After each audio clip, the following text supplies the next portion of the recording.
వారం రోజుల వ్యవధిలో అటు నిధి అగర్వాల్ అలాగే సమంత వ్యవహారంలో అభిమానులు వ్యవహరించిన తీరు ఇప్పుడు జాతీయ మీడియా స్థాయిలో రచ్చ అవుతోంది.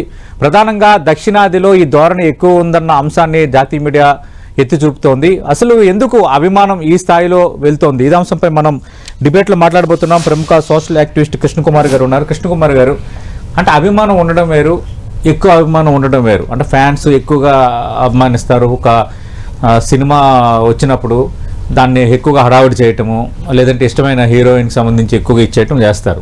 కానీ ఇప్పుడు ఇక్కడ హీరోయిన్లు కానీ లేదంటే సెలబ్రిటీస్ కానీ బయటికి వెళ్ళేటప్పుడు వ్యవహరించిన తీరులు వ్యవహరిస్తున్నారు. అంటే ఎక్కడో టచ్ చేద్దాము అన్న ఒక సైకో మైండ్ సెట్ అనేది ఎక్కువ మందిలో కనిపిస్తోంది. ఈ రెండు ఇన్సిడెంట్ చూస్తున్న తర్వాత మీకేమనిపించింది?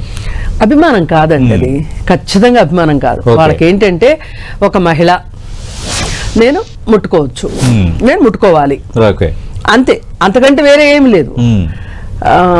అందుకని మనం దానికి అభిమానం అనే ఒక మంచి పదాన్ని వాడొద్దండి. అది దురభిమానం కూడా కాదు, ఒక రకమైన వెకిలి చేష్ట. ఈ వెకిలి చేష్టకి ఎవరు అంటే వీళ్ళెందుకు ఈ వెకిలి చేష్టలకు పాల్పడుతున్నారు అనేది మనం ఖచ్చితంగా మాట్లాడుకోవాలి. ఎందుకంటే ఇప్పుడు ఏ తల్లిదండ్రులైనా వాళ్ళ పిల్లల పట్ల నిష్కర్షగా ఉంటే సమాజం పట్ల కూడా నిష్కర్షగా ఉండగలుగుతారు. ఇప్పుడు సమాజంలో ఉన్న వాళ్ళందరికీ నిష్కర్షగా ఉండాలని చెప్పి వాళ్ళ పిల్లల దగ్గరికి వచ్చేసరికి మా అబ్బాయి ఏం చేసినా కరెక్ట్ అనుకునే మెంటాలిటీ మనకి చాలా ఎక్కువగా ఉంది.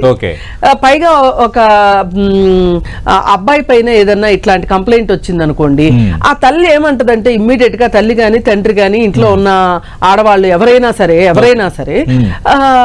అమ్మాయి ఏం చేసిందో అంటారు. అవును, ఇది ఈ మెంటాలిటీ, ఈ మైండ్ సెట్ మారాలి. ఏంటంటే ఏదున్నా అమ్మాయిల మీద వేసి రుద్దేయడం, అమ్మాయిలే బాధ్యులు చేయటం.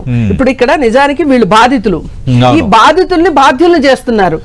నేను మొన్న వేరే ఛానల్లో దీని గురించి మాట్లాడితే ఆ వీడియో కింద వచ్చిన కామెంట్స్, అమ్మా ఆ అమ్మాయి డ్రెస్ సరిగా వేసుకుని రాలేదు అందుకే ఇలా జరిగిందేమో, మీరు అదెందుకు మాట్లాడరు అని అన్నారు. మీరు డ్రెస్ ఎలా వేసుకున్నా సరే వాళ్ళని ముట్టుకునే హక్కు లేదు మీకు.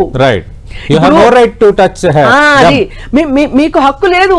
ఆ డ్రెస్ వేసుకున్నారా వేసుకోలేదా, 6 అడుగులు చీర కట్టుకున్నారా లేకపోతే బికినీ వేసుకున్నారా, ఏం వేసుకున్నారా, అది సారీ అది మీకు సంబంధించిన మ్యాటర్ కాదు.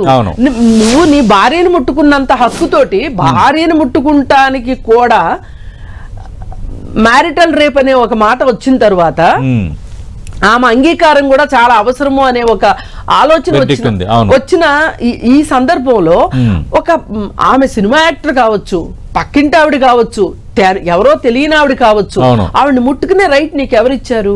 పైగా ఇవాళ ఇదేదో నడి వయసు వాళ్ళు ముసలి వాళ్ళు చేశారు అంటే వాళ్ళ కాలంలో ఇవన్నీ కాస్త ఎంతో కొంత వరవడి ఉంది, అంటే అది చాలా కామన్ ఇష్యూ.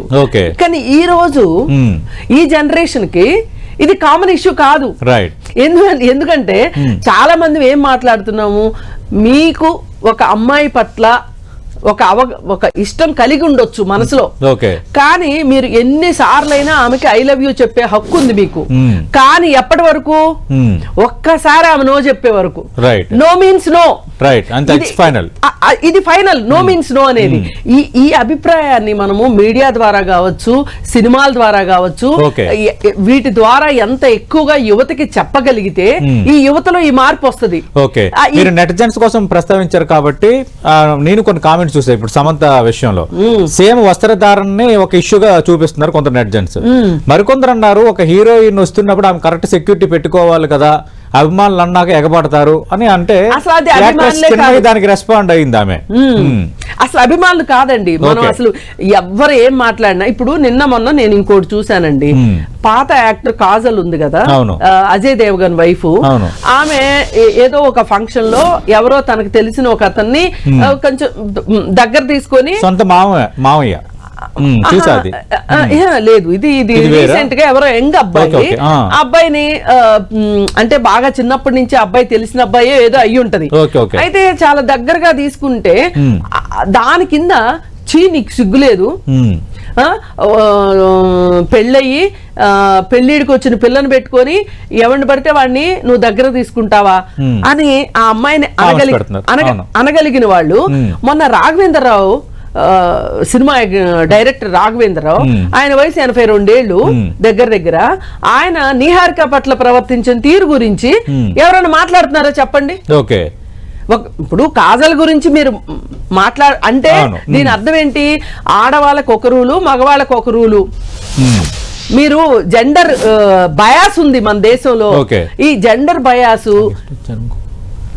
ఈ జెండర్ సెన్సిటివిటీ లేకపోవటం వల్ల మన దేశంలో జెండర్ గ్యాప్ చాలా ఉంది. ఈ జెండర్ గ్యాప్ వల్ల కూడా ఏ మహిళ అయినా నాకు సొంతం చేసుకునే హక్కు ఉంది, ముట్టుకునే హక్కు ఉంది, అనే హక్కు ఉంది, ఆమెకు సన్నిహితంగా మెలిగే హక్కు ఉంది అని చెప్పి అనుకుంటున్నారు, హక్కుగా ఫీల్ అవుతున్నారు. పైగా ఆమె ఇంట్లో ఉన్న అమ్మాయి కూడా కాదు, సినిమా యాక్టర్. ఈ పాటికి అందాలన్నీ ఆరబోసింది. ఎంతమంది డైరెక్టర్స్ తోటి, ఎంతమంది సహనటులతోటి ఈమె సన్నిహితంగా ఉందో. ఇట్లాంటి ఆమెకి ప్రాతిపత్యం ఏముంటది? ఇట్లా ఎవరో ఒకరు అన్నట్టు అలా ఉన్న అందరూ ఇలాగే ఉంటారు.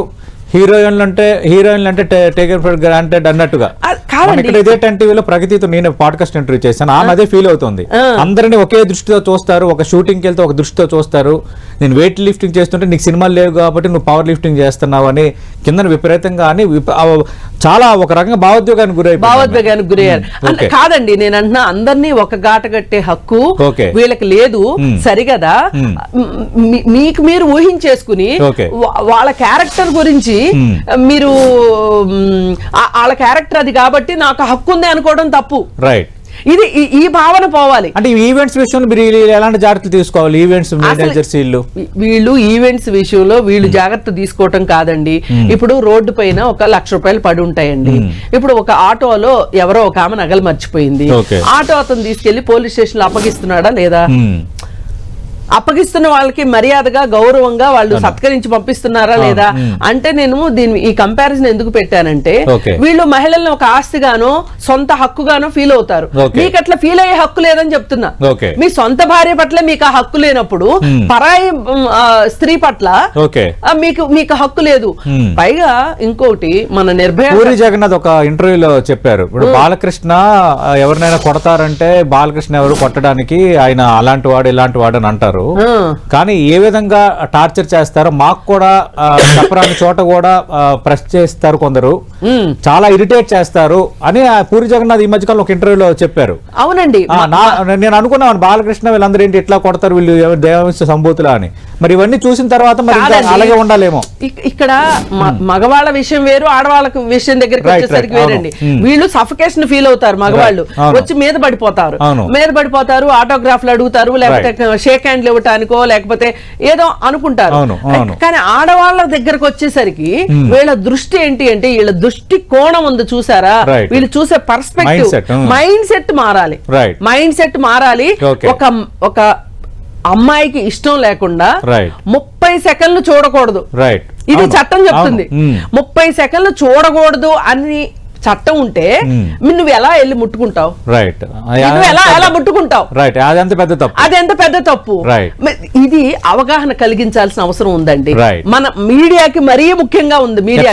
మీరు అన్నట్టుగా అది ఖచ్చితంగా సెన్సిటైజ్ చేయాలి. కృష్ణకుమార్ గారు, ఈ ఇన్సిడెంట్ల తర్వాత నిర్వాహకులు కూడా జాగ్రత్త పడుతున్నారు. విజయ్ దేవరకొండ నటుడు ఆ కార్యక్రమాన్ని ఈ రోజు ఐమాక్స్ లో షిఫ్ట్ చేసుకున్నాడు, అంటే సెలెక్టెడ్ గా లోపలికి పంపించడానికి. అట్లా అందరూ జాగ్రత్తలు తీసుకుంటున్న పరిస్థితి అయితే వస్తుంది. ఈ ధోరణి అయితే పోవాలి. ఎక్కువగా దక్షిణాదిలో ఇది ఉందనడం వినటం ఇంకా బాధగా ఉంది జాతీయ మీడియా ఛానల్లో.